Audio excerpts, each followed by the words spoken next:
আপনারা একটা কথা মনে রাখবেন, কারো উপর নির্ভরশীল বা নির্ভর করবেন না, হোক সরকার কিংবা অন্য কোনো ব্যক্তি।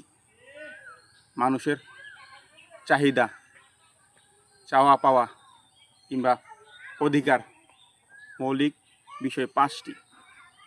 নাম্বার 1 শিক্ষা, নাম্বার 2 স্বাস্থ্য, নাম্বার 3 চিকিৎসা, নাম্বার 4 বস্ত্র এবং নাম্বার 5 এবং সর্বশেষ বাসস্থান।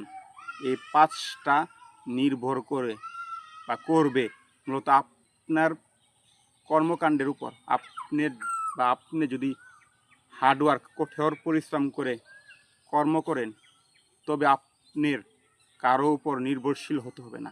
আপনি আপনার উপর ডিপেন্ড বা নির্ভরশীল হতে পারবেন, অন্যদেরকেও আপনি সহযোগিতা করতে পারবেন এবং আপনার মূল্যবান যে 5টি মৌলিক বিষয় রয়েছে, আপনার প্রয়োজন, দরকার, নিড আপনি পেয়ে যাবেন আপনার কর্মকাণ্ড বা কর্মের মাধ্যমেই, নয়তো নয়।